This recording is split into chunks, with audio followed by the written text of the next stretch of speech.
各位姊妹，呢個禮拜咧，我哋聽嘅呢一段福音，講耶穌去到自己嘅本鄉啊，自己嘅鄉下啊，可以話係衣錦榮歸啊，即係出咗名啊而家。咁啊，但係反而咧，即係人咧就唔係好睇得起佢，唔係好接受佢啊。咁睇起上嚟咧，即係佢哋太熟悉耶穌啦，即係睇見佢長大咁樣，睇見佢咧細個嘅時候點樣生活啊咁樣嚇，睇見佢咧不外如是啫，係嘛啊？點解而家咧教訓我哋呢樣嗰樣啊？於是咧唔好聽佢嘅説話，甚至起咗反感。呢一段聖經咧，即係自己都，我諗我哋都好多時候都聽過。咁其中有一節咧，就係我之前咧冇特別留意，就係呢個禮拜咧啊，即係準備同大家分享嘅時候啊，再睇嘅時候。好特別，我覺得越睇就越特別。啊，呢度講乜嘢咧？啊，就係喺馬爾谷福音第6章6節啊，差唔多最尾嘅，即係最尾嘅。今日係第6章1到6節啊。最尾嗰節佢話：耶穌因他們的無信心而感到詫異啊！耶穌因為咧啲人冇信心而覺得奇怪，覺得詫異。啊，點解我特別對呢節有感興趣咧？因為福音裏邊咧，時時都講咧啲群眾啊、啲人啊嚇、啲門徒啊，因為耶穌行嘅奇蹟而感到詫異喎，係嘛？因為耶穌咧可以驅魔啦、趕鬼啦、治病啦、平息風浪啦，係嘛？甚至復活死人啦。於是你覺得好驚奇嘅好詫異，哇！呢個耶穌真係好犀利喎！呢個人咩人嚟㗎？咁厲害嘅，連風同埋海都聽佢話喎。咁啊，呢個我哋理解啊，係咪？即係哇！如果你話有個人啊嘛，佢病到五顏六色咁啊，領完聖體之後，忽然間哇跳紮喎，哇好犀利啊！咬個白糖真係有奇蹟係嘛？好犀利啊！咁啊，但係咧，使到耶穌詫異嘅係乜嘢？嗱，羣眾啊，即係使到人詫異嘅就係因為天主行奇蹟，但係使天主詫異嘅咧，就唔係咩奇蹟啊，因為奇蹟為天主嚟講冇乜特別啦。不過天主詫異嘅係乜嘢？人嘅無信，好奇怪喎！即係天主咧唔明白啊，耶穌唔明白啊，點解咁簡單，你哋竟然唔信啊？點解閂埋個心腸啊？點解睇唔到啊？咁明顯嘅、咁清楚嘅、咁容易得到嘅，你只要打開個內心啫。只要你用一個信德眼光，你就可以接納佢去相信嘅一個咁樣嘅愛情啊嘛！天主對人嘅愛，天主對自己嘅接納，唔信喎，好奇怪。再睇下今日嘅福音啊，耶穌有冇喺納匝肋行奇蹟啊？有冇啊？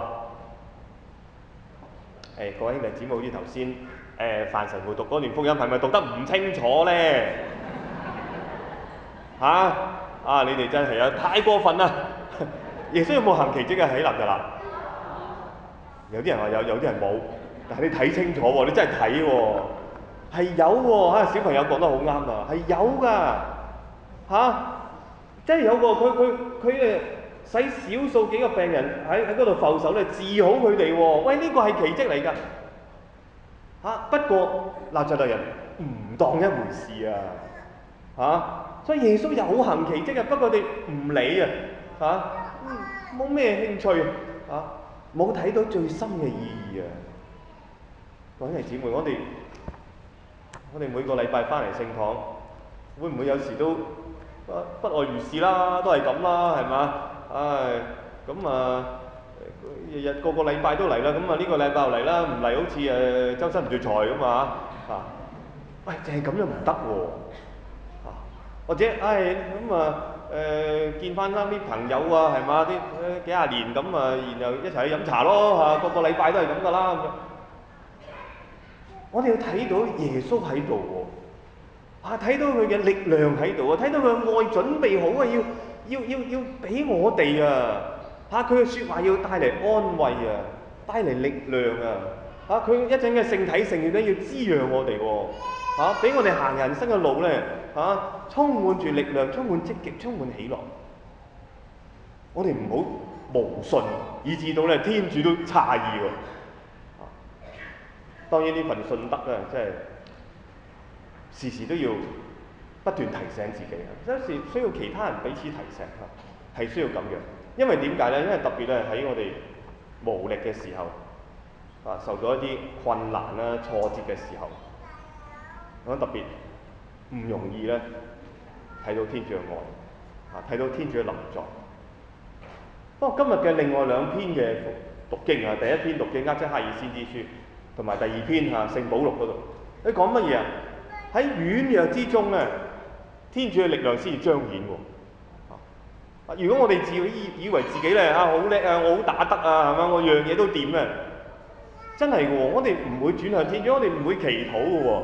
我使乜祈禱啫？我自己搞掂晒啊嘛求呢樣求嗰樣，嗰啲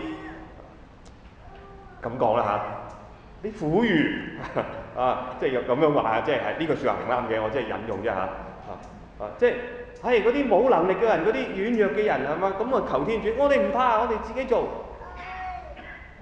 我哋嘅力量都係嚟自天主，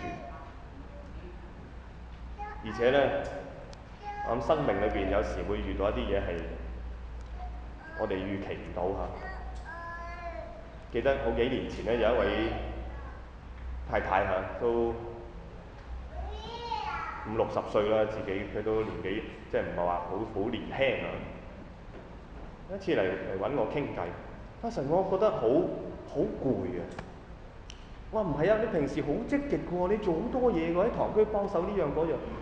神但係咧，而家我覺得好懷疑自己嘅能力啊，我好驚唔知係咪我年紀大咧？開頭去講其他嘢啦，即係年紀大咧，身體唔係幾好咧，開始我見到我先生咧，有好啲又唔記得咯喎，又要食呢樣藥嗰樣藥咧好似好論盡啊！我好怕，我好驚覺得自己咧嗰個生命咧，即係嗰個力量咧冇唔知再點樣行落去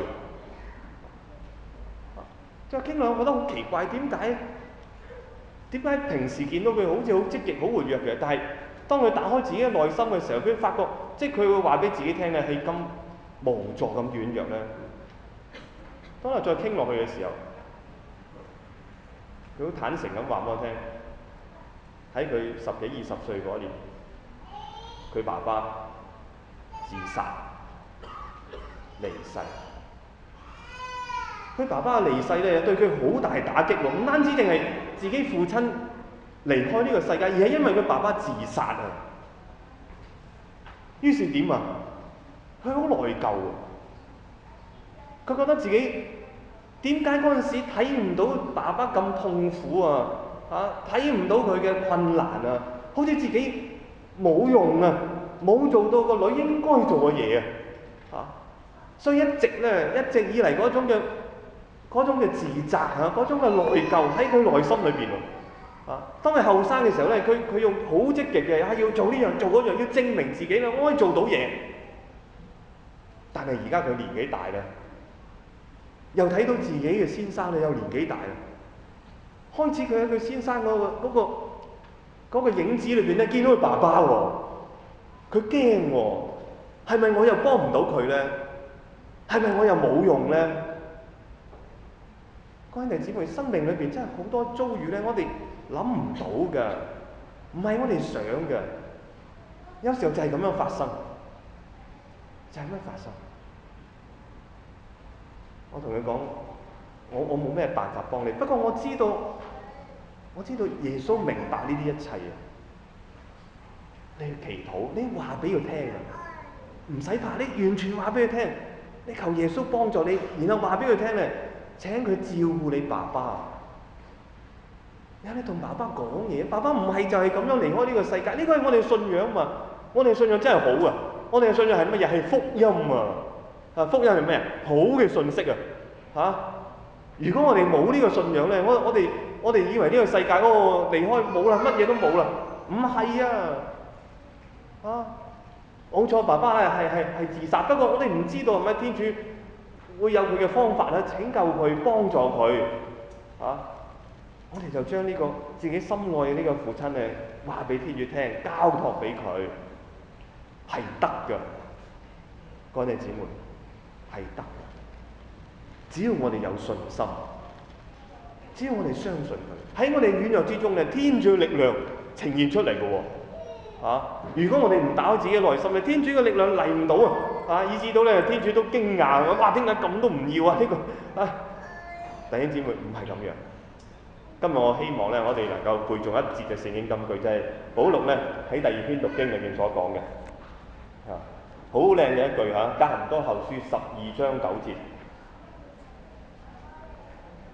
我幾時軟弱，正是我有能力的時候。格林多後書12章9節。唔好淨係聽我讀喎，我哋一齊讀啦。天主聖言為我哋每一個人噶嘛，係咪啊？好啦，我哋每一個人都有軟弱嘅時候，但係咧，天主時時都俾力量我哋，只要我哋懷住信心。好，我哋一齊讀一次，然後就要背噶啦。一齊讀啊！掀開，如果唔識78頁啊，好啦，一齊讀。我幾時軟弱，正是我有能力的時候。格林多後書12章9節，得唔得？可唔可以背啊？冚埋咯喎！係㗎啦，嗱一齊啦，嗱我陪你哋一齊啊！好，預備1、2、3。我幾時軟弱，即是我有能力的時候。格林多後書12章9節，好嘢嚇！真係雅各伯堂教育係唔同啲㗎嚇。咁我唔用個咪咁樣，你哋背得唔得啊？得，梗係得啦！嗱，預備1、2、3。我幾時軟弱，正是我有能力的時候。格林多後書12章9節，好嘢好啊！咁我哋靜一陣間靜一陣間喺主面前咧，對佢話：主啊，我幾時軟弱，我投奔你，願你成為我嘅能力，俾我力量。